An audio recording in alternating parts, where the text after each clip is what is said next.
In today's video, I'm going to teach you how to add a post to Moodboards on Behance.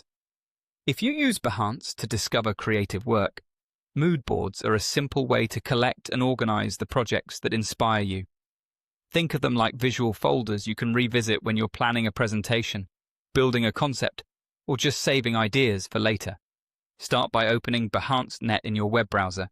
You can explore the homepage feed, use the search bar to find specific topics, or click through categories to narrow down what you're looking for. When something catches your eye, open that project so you're on its dedicated page. This page typically shows the full project images and descriptions, along with a panel on the right. On the right-hand side, look for the Save button. Depending on the current interface, it may appear as the word Save, or as a bookmark-style icon near options like Appreciate and Share. Click that Save button to bring up the Moodboard options. You'll need to be signed in for this to work because Moodboards are part of your account's saved items. A small window will appear showing your existing Moodboards. If you already have one that fits, you can add the project there. If not, choose the option to create a new Moodboard.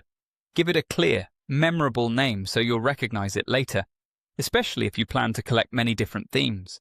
You can use short titles like typography, portfolio inspiration, or UI color palettes to keep things tidy. Now, select the Moodboard you want to use by clicking on it in the list. This tells Behance where to place the project. It's okay to take a second to make sure you've picked the right collection, especially if you have several that sound similar. Finally, click Save to confirm. You should see a brief confirmation or a visual indicator that the project has been added. That's it. The project is now stored in your chosen Moodboard, ready to revisit whenever you need it. If you're building a reference library, repeating this process as you browse will help you grow a thoughtful, organized set of inspiration. To recap, you visit Behance, open a project you like, click Save on the right panel, choose or create a Moodboard, select it, and then confirm by clicking Save. Keep your Moodboards labeled clearly so you can find things quickly, and you'll build a powerful resource for your creative workflow.